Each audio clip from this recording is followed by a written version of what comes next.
In this video, we're going to take a look at how to utilize the expectations that you've brought into the course in two different ways, both in assessing your students as well as using all those different assessment markers and triangulating your data.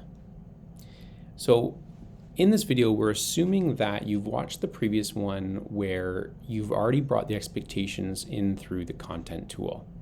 Now that they're in the course, you can actually use them and put them into a variety of different assessment tools like assignments, discussions, quizzes, and actually assess right off of the expectation itself. So I'm going to show that through an example in the assignment tool. So I'm going to go to assignments and I'm going to make a new one.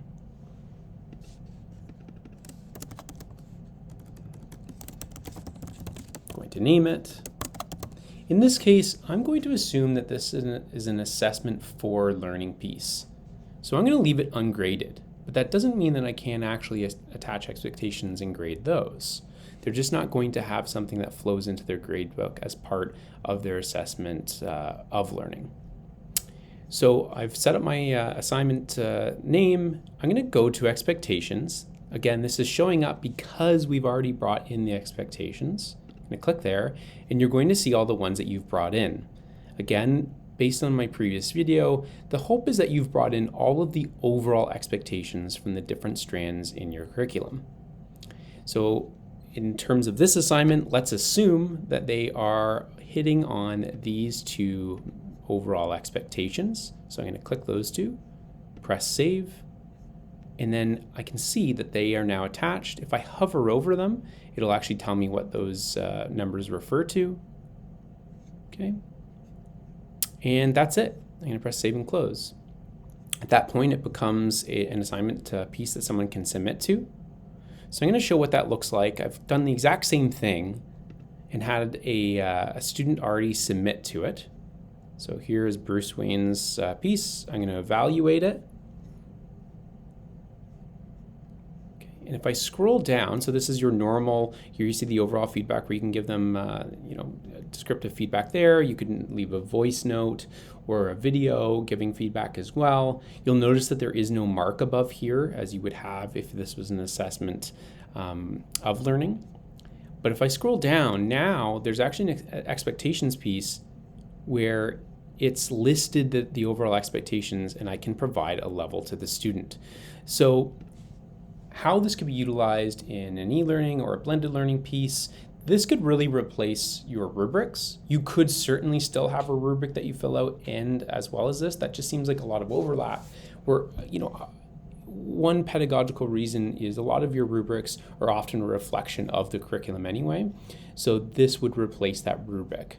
The one argument that could be made against that is that this isn't maybe, these are so overall and maybe not as in student-friendly language, and that's fair. Again, you can, in the previous video, you could actually create your own expectations where you open up the curriculum and you say, how can I write this in more student-friendly language? Or how could I break this overall expectation down into maybe 3, where I still am left with not a huge, crazy chunk of specific expectations, but overall learning goals for the course. So certainly if you don't want to use the ones written directly from the curriculum as I have here, you could put them in your own wording as well. I've seen both done and work really successfully from educators.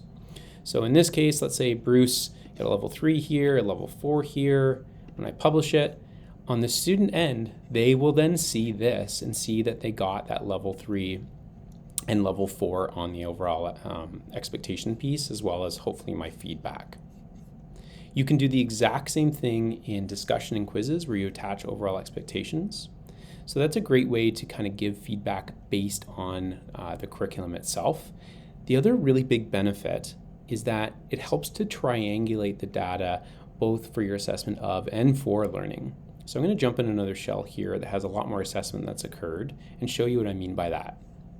So I go to Educator Tools and go to Class Progress. Joey Jeremiah here has completed a number of assignments that have been assessed. So by clicking directly on his name, it sort of opens up a deep dive into all of the different things collected from that student. And if I scroll down to expectations here, click there, what it will do is it's actually going to show me all of the overall expectations I brought in the course and the ones that I've assessed. So building reading skills. So here's an overall expectation from English. And I can see I've actually assessed this 4 times, whether it's across discussions, assignments, and I can hover and it will show me the different levels. And if I really want to go even deeper, I can click on it and see the dates that I've assessed them, as well as where did these levels come from. Okay, so we have 2 things submitted to assignments. There's a discussion piece that was assessed. There's an essay submitted to assignments. So we get a sense of how they're doing for this overall expectation. And this can really help you triangulate and even map out, are you circling back to expectations when possible, and sort of circling back as much as possible, and that your assessment is based on the most frequent when you're able. So this is a great triangulation tool that will allow you to really get a feel for how well your student is doing on those overall expectations, and allow you to triangulate the data instead of just something that is kind of spit out in the grades tool.